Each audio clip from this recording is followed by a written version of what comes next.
শান্তনু বৰা আমাৰ সেক্ৰেটাৰী আগৰ আমাৰ শিক্ষামন্ত্ৰী পংকজ বৰা আছিলে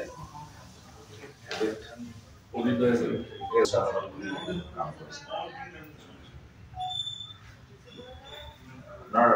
দা কেনেকুৱা এতিয়া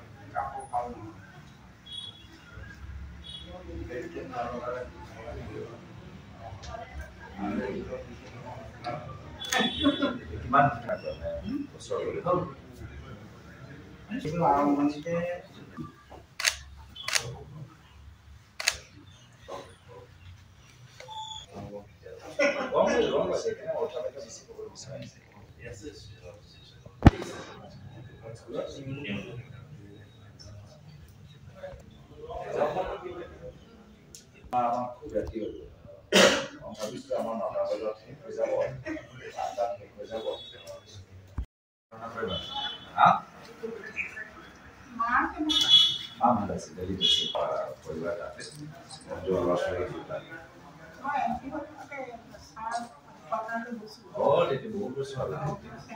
Delhi North Avenue letter দিছিলে মইতো কেবাবাৰো দিয়া এতিয়া একদম সৰু মই চলমা কৰি দিছো মই কৈছো মই বহুতে পোৱা পেছুৱা এই দুটা যোৱা আপুনি ভালকে যোগেশ্বৰ বৰুৱা বাসগৃহত পুৱাই আহি উপস্থিত হৈছে মত বিনিময় কৰিলে কি ধৰণৰ আলোচনা কৰিলে না খুব এটা ঘৰুৱা সম্পৰ্ক মোৰ পিতৃ আৰু তেখেতৰ মাজত আছিল সেই ঘৰুৱা সম্পৰ্ক লৈ অলপ আমি আলোচনা কৰিলোঁ কেনেদৰে মোৰ পিতৃ আগতে ইয়াত আহি তেখেতক খবৰ লৈ যায় বা আমাৰ আইতা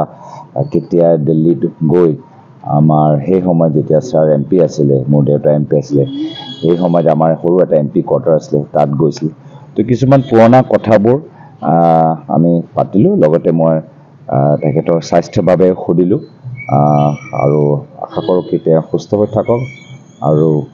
সেইটো আজি এই নিৰ্বাচনী পৰীক্ষা তেখেতৰ আশীৰ্বাদ বিচাৰিছোঁ একো তেখেতে কোৱা নাই কিন্তু মইহে কৈছোঁ যে আমাৰ ইয়াত ঘৰে ঘৰে ফুৰিব কোনো প্ৰয়োজন নাই আমি আছোঁ আমাৰ গোটেইখিনি চব এক হৈ আছে যিমানখিনি বাহিৰৰ ভিতৰৰ যিমান মানুহ আছে কোচ কলিতা অসমৰ ধৰি কিছুমানখিনি আছে নহয় নতুনকৈ কিছুমান আহিব আমাৰ লাইনত আছে গতিকে ঘৰে ঘৰে কাকো আপুনি যাব নালাগে মই সেইটো কথা কৈছিলোঁ কিবা পৰামৰ্শ বিচাৰিছিলে নি আপোনালোকে নাই নাই একো পৰামৰ্শ তেনেকুৱা বিচাৰা তেওঁ কি ভাবে তেওঁ যিহেতু জয়ী হ'ব বা তপন গগৈ এটা দিশে আছে এটা দিশে গৌৰৱ গগৈ দুয়োজনে শক্তিশালী আপুনি কাক সাংসদজন আপুনি কেনেকুৱা হ'ব বিচাৰে আছে ৰাইজে যিজনক বিচাৰিব আমি ৰাইজৰ লগতে গুচি যাম অকলে নাযাওঁ আপুনিও ভুগিছে নেকি গেছৰ সমস্যাত গেছ আৰু লিভাৰ ৰিলেটেড সকলো সমস্যাৰ একমাত্ৰ সমাধান গেষ্ট্ৰচিটি বডজম এচিডিটি ফেটি লিভাৰ পাইলছকে আদি কৰি ভিন্ন গেছৰ সমস্যাৰ সমাধানৰ বাবে কেৱল আপোনাৰ কাষত গেষ্ট্ৰচিটি